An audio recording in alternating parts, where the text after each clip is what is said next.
शहर का जायका बड़ा कमाल है। कई लोग यहाँ रोजाना कई लजीज सपने पकाते हैं और ये शहर सबको डकार जाता है। यहाँ फ्री कुछ भी नहीं है। रिश्ते, लिबास, सोच, सामान, जिस्म, जायदाद, सब कुछ महंगा है यहाँ। लेकिन मौत दाल रोटी से भी सस्ती है।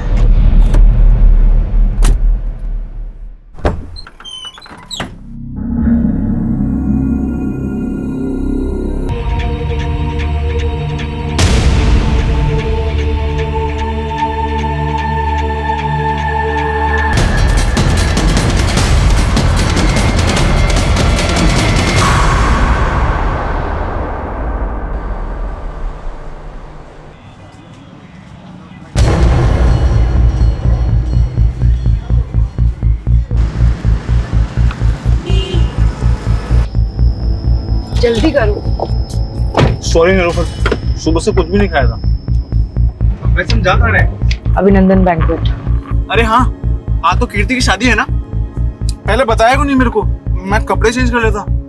हाँ, रास्ते में तुम्हारे लिए शेरवानी ले लेते हैं। हम शादी में नहीं जा रहे स्टूपिड। तुमने जो गूफ अप करा है उसे रेक्टिफाई करने जा रहे हैं। नो एक्सक्यूज जेकब, दूल्हा विदाउट सेहरा पॉसिबल ही नहीं है। नो इश्यूज कीर्ति। और वैसे भी हमारी कम्युनिटी में सब एक्साइटेड है कि आज जेकब फर्नांडिस घोड़े पे शादी करने जाएगा। घोड़ा नहीं बुद्धू, घोड़ी होती है। सीरियसली यार, इन लोगों ने घोड़ा बुक कर दिया। हंसो मत यार, जाओ जाकर जेंडर चेंज करो। अच्छा एक मिनट, मेरी फ्रेंड नीलोफर का कॉल आ रहा है। I will see you at Jaymala. Hi Nilofar. Thank god Kirti तुमने फोन उठा लिया। मुझे तुमसे बहुत इंपॉर्टेंट बात करनी है।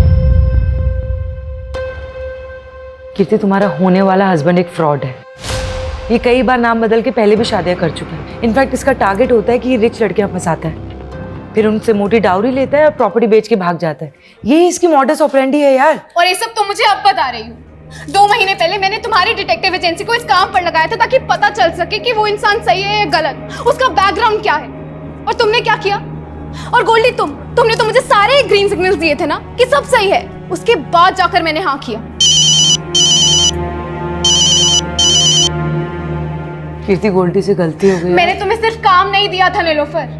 मैंने समझा था तुम मेरी दोस्त हो और तुम्हारे लिए मेरे कंसर्न्स मैटर करते हैं, पर तुमने किसी चीज पर ध्यान नहीं दिया। Sorry my foot Nilofar. 25 lakh लग चुके हैं शादी पे, इंक्लूडिंग योर फीस। और वहां पे ना वेन्यू के बाहर सारे गेस्ट खड़े। क्या बोलूं मैं उनको जाकर? और आज ना जेकब से ज्यादा मुझे तुम पर गुस्सा आ रहा है, और इसे ना मैं कभी भूलूंगी नहीं। मैम, कुछ बोलना भी मत। देखा, तुम्हारी वजह से कितना सुनना पड़ा मुझे। मैम गोल्डी, कुछ दिनों तक अपनी शक्ल मत दिखाना मुझे।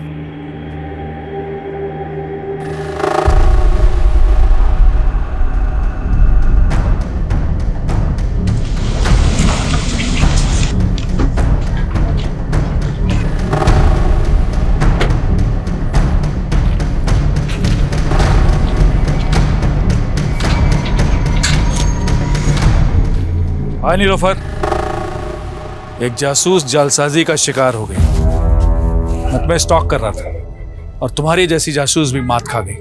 तुम इतने भी स्मार्ट नहीं हो बलराम। आई न्यू इट कि तुम मुझे स्टॉक कर रहे थे। वो क्या है ना, मैं तुम्हारे मुंह नहीं लगना चाहती। अरे मैं तो लगना चाहता हूँ ना।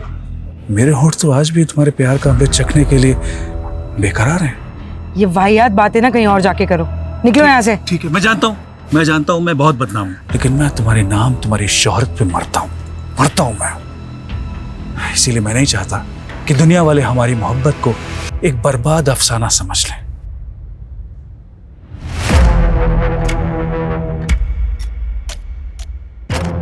बेहतर होगा अंदर बुला लो।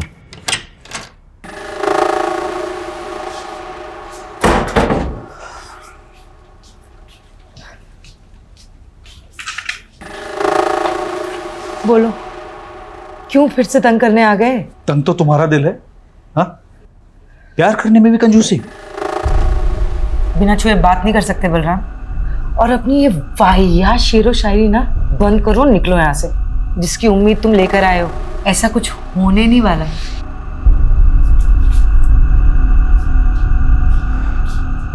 मैं तो नाउम्मीद होकर ही आया हूं। तुम मुझसे क्या, मेरी जिंदगी मुझसे रूठ गई है। मतलब नीलोफर, मुझे कैंसर हो गया है।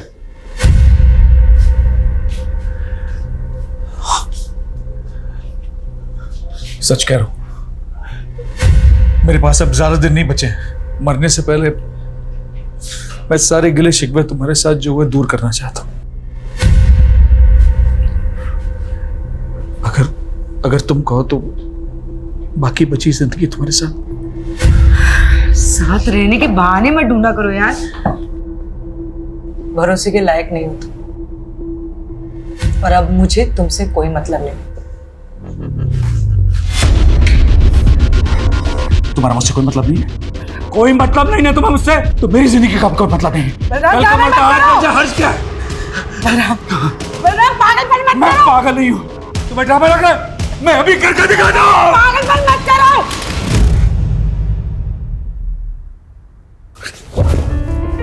I know you love me.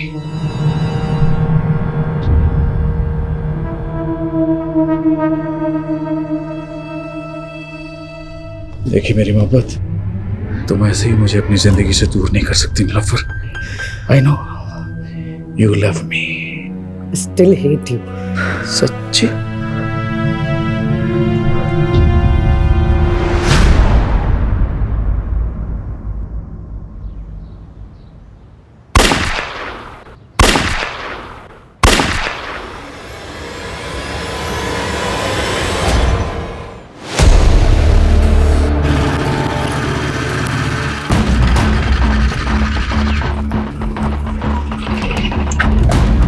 Sir, पड़ोसी ने 3 गन शॉट्स की आवाज सुनी है। इसके अलावा किसी को कुछ नहीं पता सर। सर, घर अंदर से बंद है, कुछ समझ में नहीं आ रहा है। सर, मुझे लगता है ये क्लियर हॉस्टेज सिचुएशन है। सर, घर किसका? Sir, Nilofar Malik, private detective है। अभी अंदर कितने लोग हैं? सर, वो तो पता नहीं, पड़ोसी ने कहा कि मियां बीवी अंदर गए।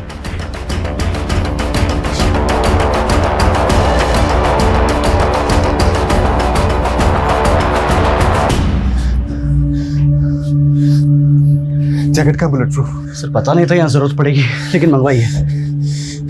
उसका टाइम नहीं है हमारे पास, इंटरलॉक तोड़ना पड़ेगा।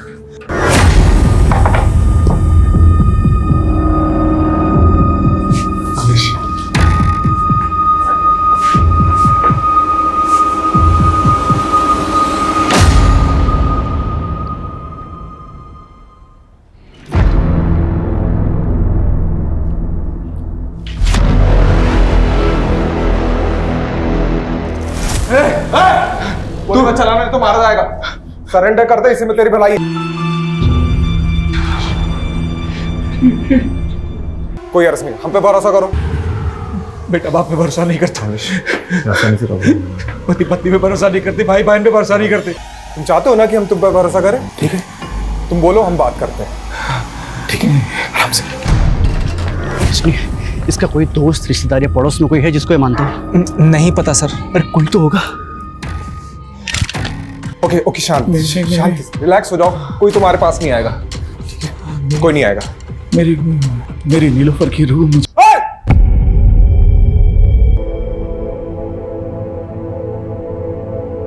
I know you love me.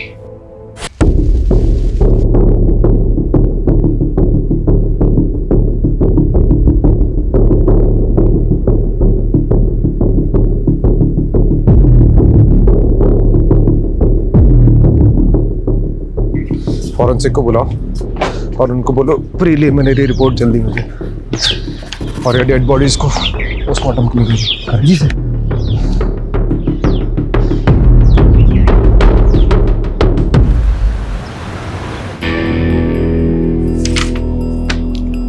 Ajay, preliminary forensic report के हिसाब से क्राइम सीन पे कोई भी अननोन फिंगरप्रिंट्स नहीं मिले। गन के ट्रिगर पे भी जो फिंगरप्रिंट है वो बलराम के। इसका मतलब साफ है कि बलराम ने नीलोफर को शूट किया and then he shot himself. क्या सोच रहा है?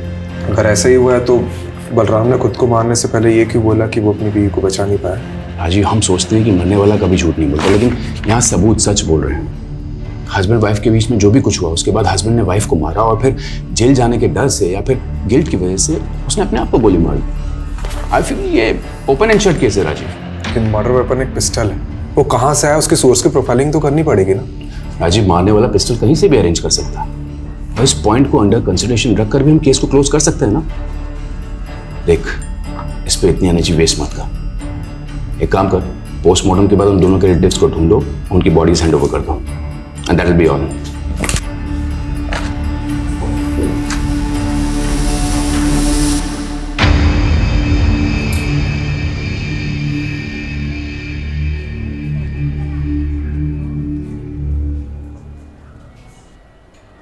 सर, वो नीलोफर के घर में किसी भी तरह की फोर्स एंट्री एग्जिट के साइन नहीं मिले हैं। और सर किसी ने भी ये नीलोफर और बलराम के अलावा किसी तीसरे को नहीं देखा।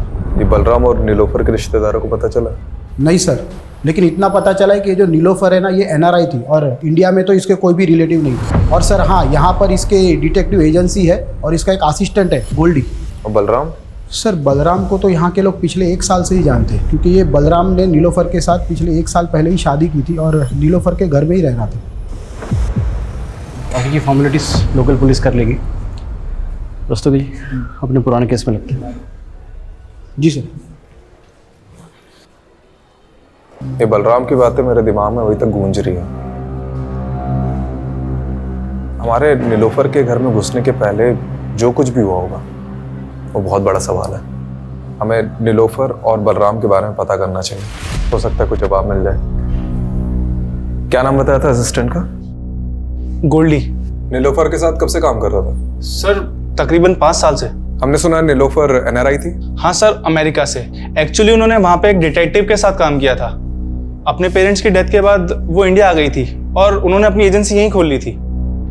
और ये बलराम, इसके बारे में क्या क्या जानते हैं? सर बलराम सर मस्त किस्म के इंसान थे और वो अपने आप को आज़ाद मुसाफिर कहते थे। तो मुसाफिरों के ठिकाने भी तो होते हैं। कहाँ का रहने वाला था ये? सर हरियाणा में किसी जगह के थे। और काम क्या करता था? सर वो हमारी एजेंसी में काम करते थे। वो बलराम डिटेक्टिव था? सर वैसे तो वो NRPF में थे। एक्चुअली नीलोफर मैम को अपना काम एक्सपेंड करना था और वो उसके लिए एक ऐसा इंसान चाहती थी जो जोखिम उठा सके। अब सर एक्स सर्विसमैन से बेस्ट तो कौन ही होगा, इसीलिए उन्होंने बलराम सर को अपॉइंट किया। लेकिन क्या इंस्ट्रक्शन दिया था तुमको बलराम? जोशी का पीछा करना था ना, और तुम उसी के साथ हाथापाई करके आ गए। अरे पीछे ही कर रहा था मैं जोशी की कार का। उसने अचानक कार में ब्रेक मारी, मेरी बाइक टकरा गई। साली की बैकलाइट क्या फूटी, थप्पड़ मार दिया उसने मुझे, तो मैं क्या करता? अरे तुम्हारी इसी बेवकूफी की वजह से जोशी को पता चल गया कि मेरा क्लाइंट उसकी जासूसी करा रहा है। तुम छोड़ो ये जासूसी, एक बाउंसर की नौकरी ढूंढ लो, वही सूट करती है तुमको। और तभी उनका प्रोफेशनल एसोसिएशन खत्म हो गया। लेकिन सर इतने डिफरेंसेस के बावजूद भी उन दोनों में प्यार हुआ और सर पिछले ही साल उन्होंने शादी भी की थी। एक बात बता कि बलराम नीलोफर को मार सकता है? सर मुझे नहीं लगता। तो कौन मार सकता है नीलोफर को?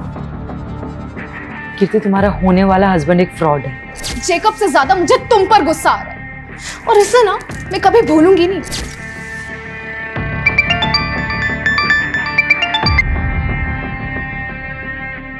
हेलो याद तो मुझे ही कर रही होगी ना डार्लिंग।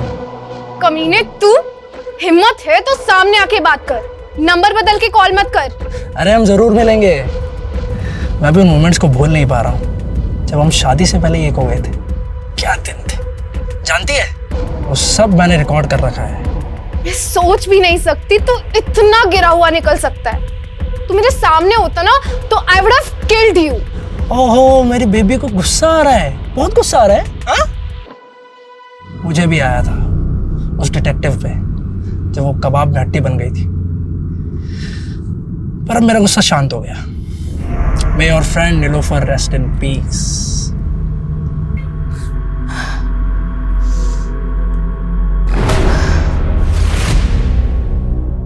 क्या वो डॉक्टर आपने अचानक बुला लिया? जी, ये मार्क देखिए, नीलोफर के ब्लड में ड्रग पाया गया है और इसी ड्रग की वजह से नीलोफर शायद कॉन्शियस नहीं रही होगी और उसका रेप किया होगा। तो ये रेपिस्ट का डीएनए क्या बलराम का डीएनए से मैच करता है? नीलोफर की बॉडी पे रेपिस्ट का डीएनए मिला ही नहीं। शायद रेपिस्ट ने कॉन्डोम यूज किया हो। सर ये नीलोफर के घर से हमें ना सिरिंज मिली है ना ड्रग मिला है, तो क्या ये सब बलराम ने गायब किया होगा? देखो, ये नए डेवलपमेंट के हिसाब से ये थ्योरी बनती है कि बलराम ने पहले अपनी बीवी को ड्रग देकर बेहोश किया, फिर उसका रेप किया और फाइनली ये बलराम अपनी बीवी से इतनी नफरत करता होगा क्या? यही बात तो समझ में नहीं आ रही सर, उन दोनों के बीच में प्यार था भी या नहीं। देखा, ये ओपन एंड शट केस कैसे बूम करके बैठा है। चलो इस पॉइंट को कंसिडर करते हैं कि नीलोफर का रेप किसी ने तो किया है, क्योंकि अभी तक ये माना नहीं जा सकता कि बलराम ने ही उसका रेप किया, और ये भी हम नहीं मान सकते कि बलराम ने नीलोफर का मर्डर किया, क्योंकि जो आदमी खुद को मारने के पहले ये बोल रहा था कि अपनी बीवी को नहीं बचा पाया, वो अपनी बीवी को मार कैसे सकता है?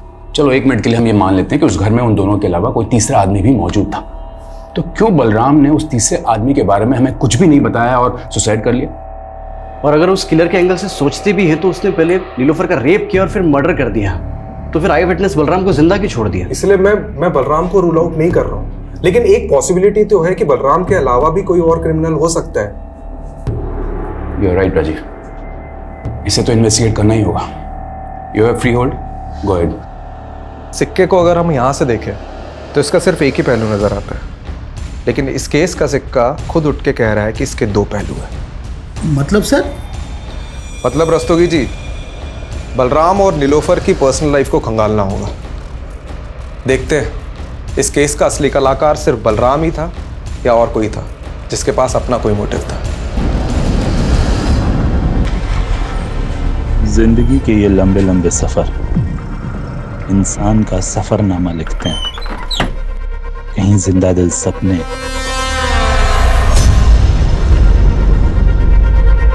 मौत के अफसाने मिलते हैं।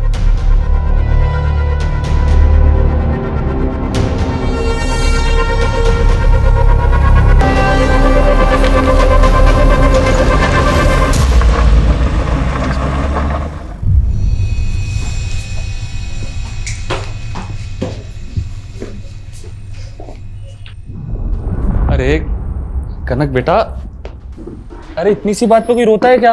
हाँ, रोते नहीं है बेटा। ये देखो मैं तुम्हारे लिए क्या लेके आया। देखो ये गोलू मोलू सा गुड्डा, अब हम दोनों इससे खेलेंगे। ये पसंद नहीं आया? ठीक है, तो मैं तुम्हें दूसरे खिलौने दिला दूं। कनक क्या हुआ बेटा?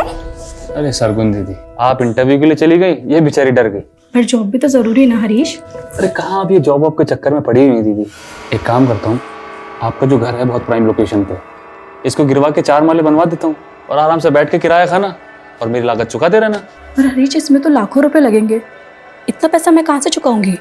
उसकी टेंशन आप मत लो। आप एक काम करना, इसमें से 1 माला मुझे दे देना, बीच वाला माला मैं रख लूंगा, और आप ये जॉब का चक्कर छोड़ दो दीदी। सर, नीलोफर की कार पे फास्टैग लगा हुआ था। मैंने उसकी ट्रांजैक्शन डिटेल्स निकलवाई तो एक इंटरेस्टिंग बात सामने आई है। मर्डर वाले दिन नीलोफर ने सुबह 7 बजे ग्रेटर नोएडा टोल नाका क्रॉस किया था। सर उस दिन यूपी से दिल्ली आई थी। यूपी में कहाँ गई थी वो? सर इसका जवाब तो गोल्डी के पास भी नहीं है, लेकिन हमने नीलोफर का फ़ोन अनलॉक करवाया तो कॉल हिस्ट्री के मुताबिक मर्डर वाले दिन नीलोफर की बात किसी कीर्ति सागर से हुई थी। तो ये कीर्ति सागर से मिलो, और क्राइम सीन पे नीलोफर के फ़ोन के अलावा लैपटॉप भी था ना, तो उसे भी तो देखो। मैं तब तक NRPF जाकर बलराम के बारे में पता करता हूँ, और तुम लोग नीलोफर और बलराम इससे जुड़े एक एक इंसान की प्रोफाइलिंग करो। बलराम सर ही 2009 तक NRPF में ही काम कर रहा था, फिर उसे बर्खास्त कर दिया गया। क्यों? उस पर अटेम्प्ट टू मर्डर का चार्ज लगा था। Attempt to murder? जी, 7 साल की कैद भी हुई थी उसे। 2009 से 7 साल, मतलब 2016 तक तो वो जेल में ही रहा होगा। ये किसका मर्डर करने की कोशिश की थी उसने? विक्रांत सिसोदिया का, वो उसका कलीग था। बहुत दिनों बाद आ रहा है ना शादी से। विक्रांत! बलराम क्या कर रहा है ये? 7 साल बाद बलराम सैनी तो कैद से रिहा हो गया। ऐसा क्या हुआ था कि बलराम अपने ही दोस्त का दुश्मन बन गया? बलराम को शक था कि उसकी बीवी का अफेयर उसके दोस्त के साथ है। लेकिन बलराम और नीलोफर की शादी तो 1 साल पहले हुई थी। इसका मतलब है कि नीलोफर के पहले भी बलराम की शादी हो चुकी थी। जी हाँ, उसका एक बेटा भी है। कहाँ है आजकल? बलराम फरीदाबाद का रहने वाला था, हो सकता है उसकी फैमिली भी वहीं रहती हो। ये लीजिए उसका एड्रेस। हाँ, मैंने अच्छे से सोच लिया है, आप तुरंत पिटीशन फाइल कर दीजिए। जी हाँ, मैं मिलता हूँ आप सब। ओके। संकेत कहाँ जा रहा है और कौन सी पिटीशन फाइल करने की बात कर रहा है? अपने बाप की चिता तो नहीं जला पाऊंगा, तो सोचा कुछ ऐसा करूं जिससे मेरी भी आंखें खुल जाएं और आपकी भी। संकेत साफ साफ बोल, पहेलियां मत बुझा। पहेलियां ही सुलझा रहा हूं माँ। पहेली सुलझ जाएगी तो बात करेंगे। संकेत, संकेत कहाँ जा रहा है? सर ये बलराम का कैरेक्टर कुछ समझ में नहीं आ रहा है। ऊपर से उसकी पहली बीवी और ये लड़का अजीब है दोनों। अब इस कांड के बारे में पता तो चल ही गया होगा, उसके बावजूद ना तो सामने आए ना ही बॉडी क्लेम करने आए। लेकिन मैं तो ये समझने की कोशिश कर रहा हूँ कि नीलोफर ने एक ऐसे आदमी से शादी क्यों की जिसका क्रिमिनल बैकग्राउंड था। मुझे एक बात का ताज्जुब हो रहा है। एक तरफ नीलोफर ने आपको एक गलत इंसान से शादी करने से रोका, दूसरी तरफ खुद नीलोफर ने बलराम से शादी की जो कि अटेम्प्ट टू मर्डर में अंदर हुआ था। यह हमें आज ही पता चला है। इस बारे में मुझे कुछ नहीं पता, पर हाँ, नीलोफर ने मुझे ये जरूर बताया था कि बलराम पहले शादी कर चुका था, और मैंने भी उससे मजाक मजाक में पूछ लिया कि उसने बलराम में ऐसा क्या देखा। कुछ मत पूछ यार, बलराम में पतियों वाली कोई क्वालिटी नहीं है यार, और काम तो उसे करना ही नहीं आता है, और पैसा उसके पास है नहीं। तो तुझे उसमें पसंद क्या है? उसकी शेरो शायरी? वो तो है। कीर्ति, उसकी बेस्ट बात पता है क्या है? वो मेरे लिए किसी की भी जान ले सकता है, और ये सोच के ना बहुत सिक्योर फील होता है। क्या ये बलराम नीलोफर की जान ले सकता है? नहीं, उन दोनों में झगड़ा जरूर होता था, but they both loved each other. आपकी दोस्त ने कभी ऐसा कोई हिंट दिया कि उसे किसी से खतरा है या कोई उसे नुकसान पहुंचा सकता है? नहीं, ऐसा कभी कुछ नहीं बताया। पर हाँ, उस दिन नीलोफर ने गोल्डी को बहुत डांटा था क्योंकि गोल्डी ने जेकब का बैकग्राउंड चेक करने में गलती कर दी थी।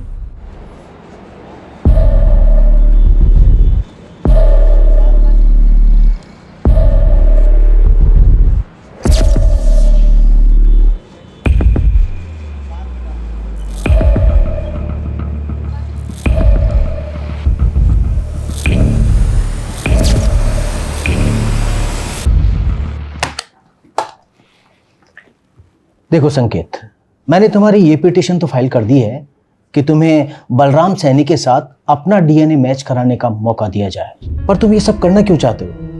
क्योंकि उन्हें लगता था कि मेरी माँ ने उन्हें धोखा ही नहीं दिया, बल्कि मैं भी उनका बेटा नहीं। पर तुम ये सब करके अपने लिए गड्ढा खोद रहे हो। मेरा मतलब है जानबूझकर पुलिस की नजर में सस्पेक्ट बन रहे हो। ये तो कभी प्रूफ नहीं होगा कि मैंने कोई क्राइम किया था, लेकिन डीएनए टेस्ट कराने का मेरे पास ही आखिरी मौका है। मैं चाहता हूं दुनिया को पता चले मेरा बाप सही था या मेरी माँ।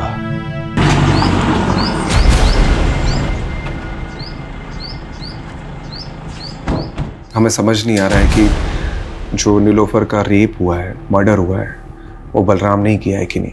इसलिए उसके बारे में हम आपसे कुछ जानना है। देखिए, हमें पता चला है कि आपके लिए बलराम ने किसी की जान लेने की कोशिश की थी, और उसकी वजह ये थी कि आपका किसी के साथ। मेरा किसी के साथ कुछ नहीं था, उल्टा वो बलराम ही गुस्से वाला था। उसको जब भी गुस्सा आता वो मुझ पर हाथ उठाता था। इतना सब होने के बाद भी जब वो जेल से वापस आया, मैंने सब कुछ ठीक करने की कोशिश की, लेकिन वो मुझे कभी समझ ही नहीं पाया।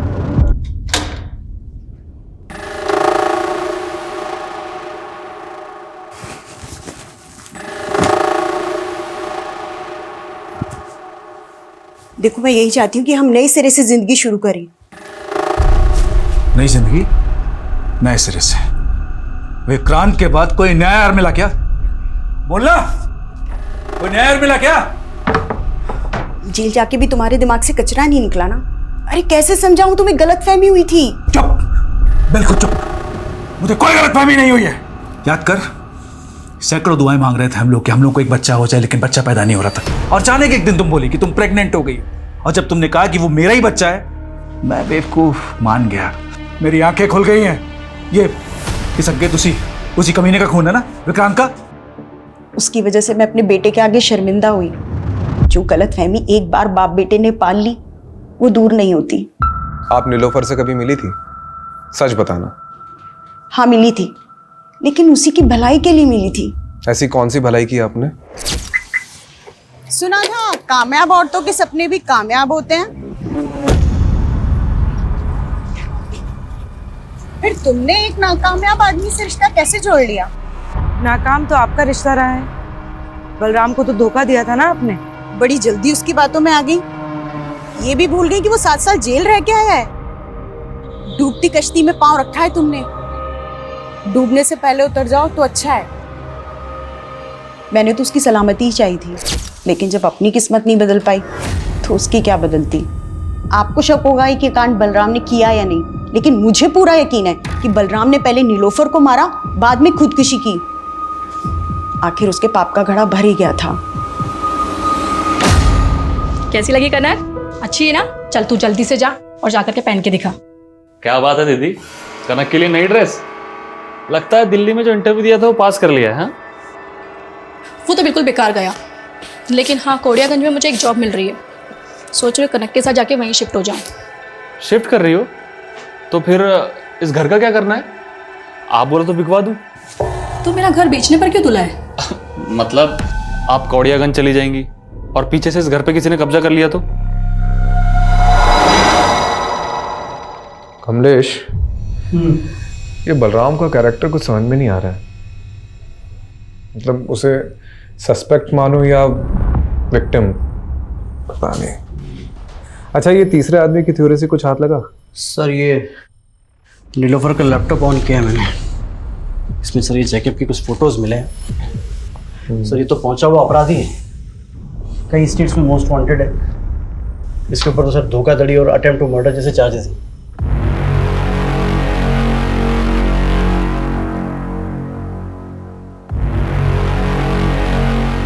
ये नीलोफर ने इसी का भांडा फोड़ा था ना? कहीं इसने तो कांड नहीं किया? ये फोटोज देख, ये कैसी फोटोज है? एक मिनट। ये फोटो में तो यूपी लिखा हुआ है। मतलब ये फोटो यूपी में किसी एरिया की है और मर्डर वाले दिन नीलोफर यूपी से दिल्ली आ रही थी। उसकी फास्टैग की ट्रांजैक्शन डिटेल्स के हिसाब से वो यूपी काफ़ी आ जा रही थी, लेकिन अभी तक ये पता नहीं चला है कि यूपी में जा कहाँ रही थी। ठीक है, इसे गोल्डी को दिखाते हैं, हो सकता है वो किसी केस में काम कर रही है। और नीलोफर के पुराने केसेस भी चेक करो। ठीक है।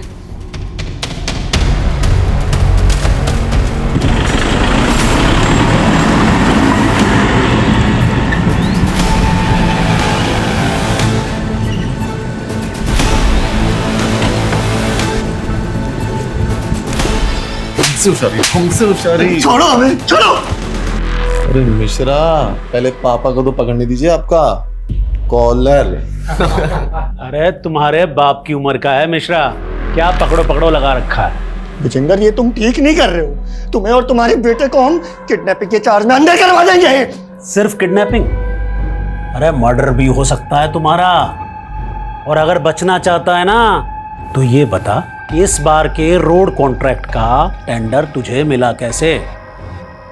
हमारे टेंडर में जो भाव हमने भरा उससे ठीक 1 रुपया कम तेरे टेंडर का भाव। हमारे टेंडर का भाव तुझे बताया किसने? इत्तेफाक से। इत्तेफाक है गोबर में। तू एक बात ध्यान से सुन ले, तो खुद अथॉरिटी में जाएगा और उन्हें कहेगा कि इस बार का टेंडर मुझे नहीं करना, फिर टेंडर अपने आप हमें मिल जाएगा। तुम हमें धमकी दे रहे हो? धमकी नहीं, पुचकार रहे। कोड़ियागंज की सबसे बड़ी मछली विजेंद्र अवस्थी।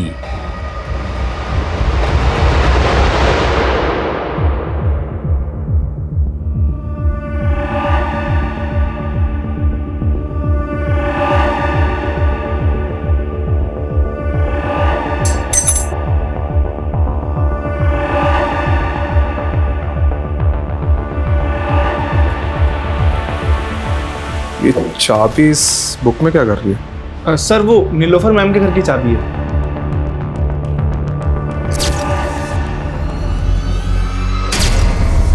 ये नीलोफर के मर्डर के दिन उसने तुझे बहुत डांटा था ना, क्योंकि जेकब का बैकग्राउंड चेक करने में तूने गलती कर दी थी। ये हमें कीर्ति ने बताया। अब नीलोफर के घर मर्डर के दिन कोई भी फोर्स एंट्री और एग्जिट के हमें निशान नहीं मिले, तो पॉसिबिलिटी है कि किलर ने ऐसी ही कोई चाबी यूज की होगी घर में घुसने की। और इससे भी ज्यादा स्ट्रॉन्ग पॉसिबिलिटी हो सकती है कि यही चाबी यूज की गई होगी घर में घुसने के लिए, जो तूने यूज की होगी। अरे सर, आप कुछ भी बोल रहे हो। अगर मैंने ही कुछ किया होता तो मैं चाबी गायब ना कर देता। और सर इससे पहले आप इस चाबी को इन्वेस्टिगेट करें और ये पता लगाए कि मैंने ही चाबी बनवाई थी तो मैं ये क्लियर कर देता हूँ। चाबी तूने बनवाई थी? गोल्डी, मेरे घर की चाबी खो गई है, किसी चाबी वाले को लेके पहुंचो ना जल्दी। और सर इसीलिए नीलोफर मैम ने 2 चाबियां बनवाई थी और एक चाबी वहाँ इमरजेंसी के लिए रखी थी। और सर रही बात कीर्ति के केस की, तो मैं नीलोफर मैम से इस बारे में माफ़ी मांग चुका था। अब सर इसके लिए मैं उनका मर्डर थोड़ी कर दूंगा। अच्छा एक बात बता, हमें पता चला है कि नीलोफर का उत्तर प्रदेश आना जाना लगा रहता था, तो वहाँ किसी केस पे काम कर रही थी? Sir 1 minute. सर ये चेक नीलोफर मैम ने मुझे बैंक में डिपॉजिट करने के लिए दिया था। यूपी की बिजनौर ब्रांच का है सर ये चेक। हरीश चौधरी।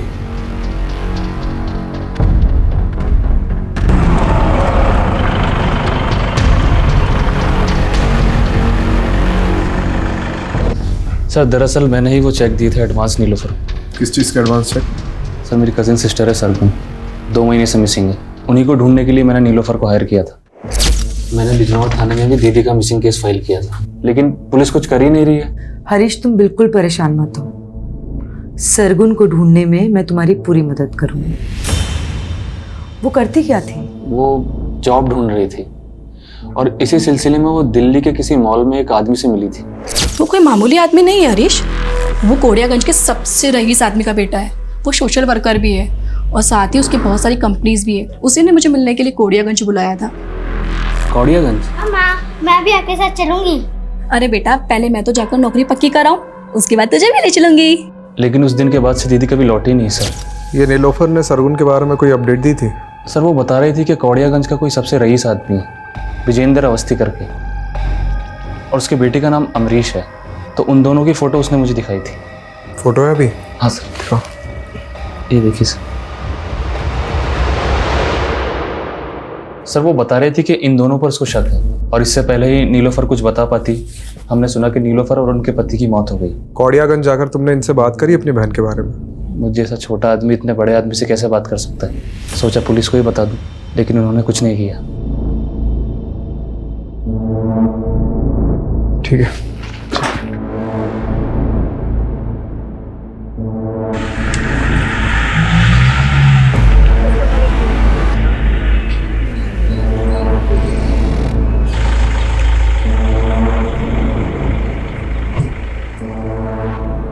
अरे कौन डिटेक्टिव?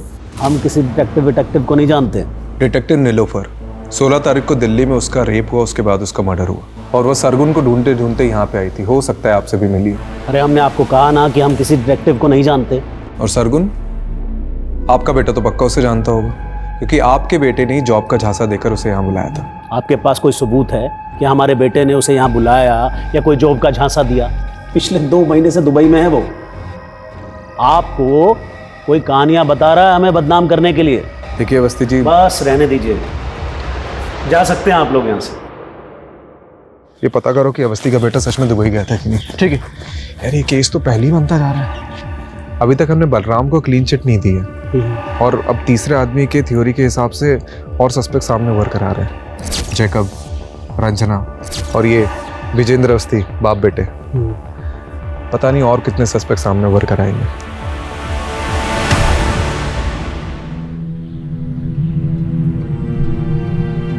खाना लगा दूं? हाथ है मेरे, मैं खुद ले लूंगा। तो कल से बना भी लेना। अरे कितनी बार समझाया है, तू समझता क्यों नहीं है? बस कीजिए आप, अब ये झिकझिक खत्म होने ही वाली है। डीएनए रिपोर्ट आते ही आप अपने रास्ते, मैं अपने रास्ते।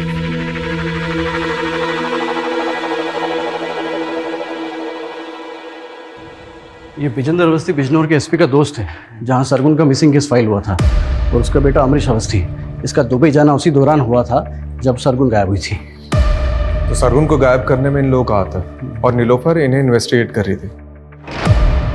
हो सकता है उसके साथ भी कुछ ऐसे ही हुआ। सर जब नीलोफर को इन लोगों ने मार डाला है, तो सरगुन पिछले 3 महीने से कहाँ गायब हो गया? वो गायब ही है कि उसको भी। अच्छा, जब सरगुन गायब हुई उस दौरान जितनी भी अनआइडेंटिफाइड बॉडीज मिली, उसका डेटा चेक कर।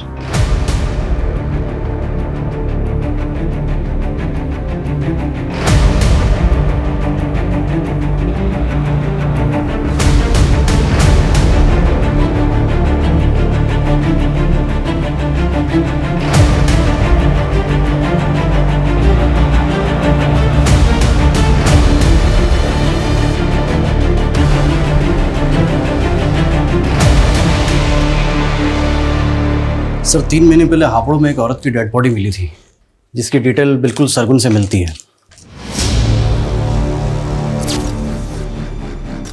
और सर हापुड़ पुलिस के मुताबिक इसकी लाश के पास में एक नोट मिला था जिसमें नज़्म लिखी हुई है। इस शहर का जायका बड़ा कमाल है। कई लोग यहाँ रोजाना कई लजीज सपने पकाते हैं और ये शहर सबको डकार जाता है। यहाँ फ्री कुछ भी नहीं, रिश्ते, लिबास, सोच समझ, जिस्म, जायदाद, सब कुछ महंगा है यहाँ, लेकिन मौत दाल रोटी से भी सस्ती है। सर सरगुन की तरह नीलोफर भी रेप पीड़िता थी, तो क्या दोनों का कातिल एक ही होगा? सरगुन की लाश के पास में पोइट्री मिलना, मुझे ये सरगुन का केस नीलोफर के केस से बिल्कुल अलग लग रहा है। ये यूपी और दिल्ली में हुए रिसेंट रेप केसेस की मैंने डिटेल्स भी निकलवाई है। सिक्के का दूसरा पहलू ढूंढते ढूंढते पहला भूल गया क्या? देख, सब जानते हैं कि बलराम शेर व शायरी का शौकीन था, तो हम ये क्यों नहीं सोच रहे कि वो भी तो ये सब चीज़ कर सकता है। और हो सकता है कि नीलोफर को बलराम की सच्चाई का पता चल गया और बलराम ने नीलोफर को। सर बलराम का सरगुन से कोई कनेक्शन नहीं मिला है, लेकिन फिर भी हमें इस एंगल को इन्वेस्टिगेट करना पड़ेगा। सर ये पटवर्धन ने मैसेज भेजा है, संकेत का और बलराम का डीएनए मैच हो गया है। ये संकेत बलराम का ही बेटा है। अब कोसेगा बाप की तरह पीटेगा, कभी पति के आगे कभी बेटे के आगे, बार बार औरत क्यों झुकती है? सॉरी माँ। नहीं संकेत, मेरा स्वाभिमान इतना भी कमजोर नहीं है। माँ। सर मैं रेप केसेस के बारे में ही पता कर रहा था तो पोएट्री से जुड़ा एक और केस सामने आया है। 2 दिन पहले दादरी हाईवे पर एक लड़की की लाश मिली है, सेम मॉडस ऑपरेंडी और साथ में पोएट्री नोट। जिंदगी के ये लंबे लंबे सफ़र कहीं यूं ही ना गुजर जाए, आओ मिलकर एक नया समा बनाए।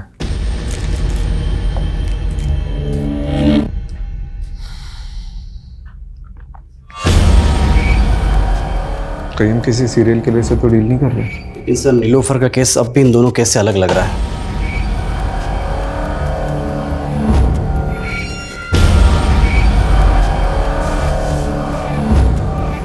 ये सरगुन की लाश हमें हापुड़ में मिली और इस लड़की की लाश हमें दादरी में मिली है।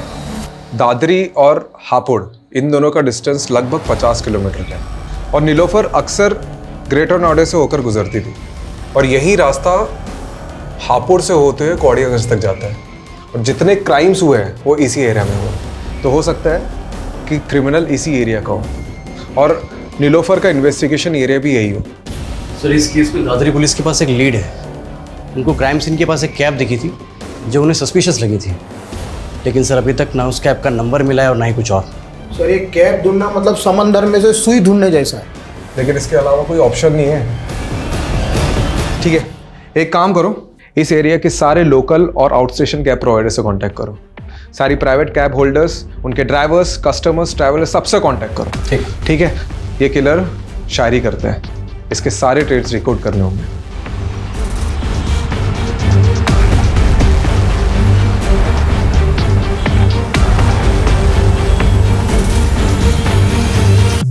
सर 300 से ज़्यादा travel agents, cab service providers और सोलो कैब ड्राइवर से पूछताछ करी।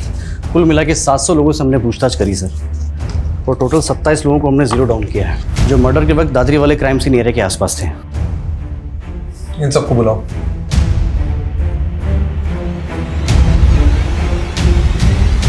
ये 16 मार्च को तो हापुड़ में था। हाँ सर। ये लड़की तेरी कैब में थी? सर मेरी कैब में बहुत सारी सवारियां बैठती हैं, अब हर किसी का चेहरा याद थोड़े ना रहेगा। 11 जून को दादरी में कहाँ पर था तू? सर दादरी में मैं हमेशा ही खिलौना फैक्ट्री में जाता हूँ सर। क्यों? रोज तुम्हारे कैब में वही सवारी बनती है क्या? सवारी? सर कैब मेरी नहीं है, मैं कैब हायर करता हूँ। अच्छा, तो कोई ऐसे कैब ड्राइवर को जानते हो जो शेर व शायरी करता है? सर ऐसा तो कोई मेरे दिमाग में नहीं आ रहा अभी। ठीक है, तुम जा सकते हो। सर 1 मिनट सर, एक कैब वाला मुझे ज़रूर याद आ रहा है, क्योंकि सर उसके म्यूज़िक सिस्टम में गज़लें चल रही थी। गज़लें? वो बंदा मुझे इसलिए याद है क्योंकि वो इंग्लिश में बोलने की कोशिश कर रहा था और सर वो अपने आप को MBA करा हुआ बता रहा था। देखो इनमें से कोई है क्या? इनमें से है कोई वो कैब ड्राइवर? सर सर ये था वो, यही सदा सर। हाँ चमन लाल। सर इससे तो मैं अभी 2 घंटे पहले ही मिला।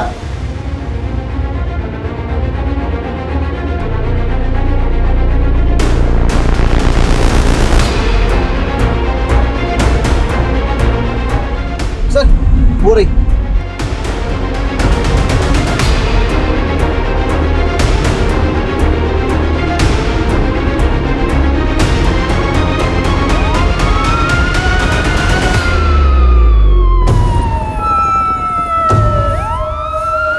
हेलो, यहाँ हापुड़ रोड पे बैकअप भेजो फटाफट।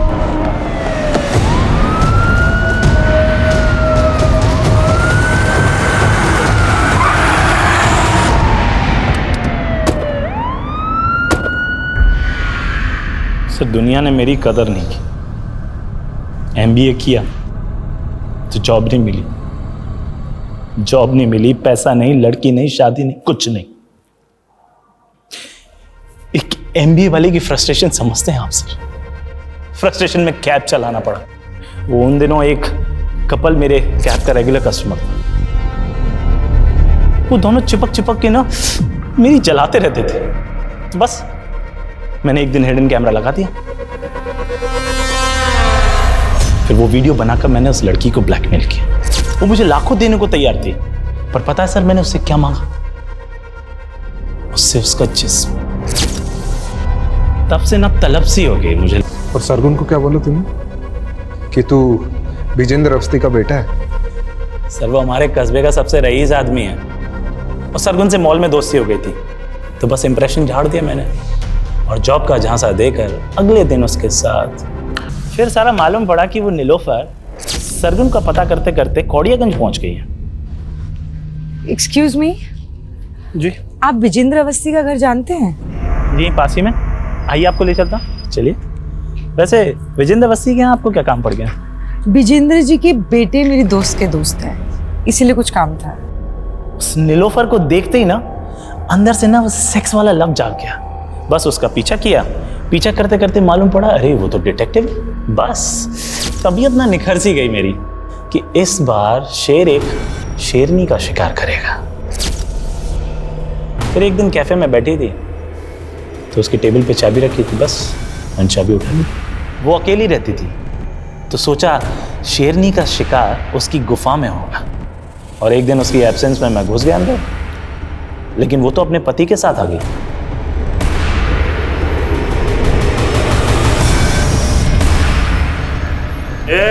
चल छोड़। कौन है? चल फटाफट इधर चल। चल कौन है? चल इधर। कौन है? चल इधर। इधर इधर इधर आओ ना, गोली मार दूंगा। देखो तुम्हें इधर फटाफट इसके हाथ में बहुत बड़ा गोली मार। जल्दी बंद। क्या चाहिए तेरे को?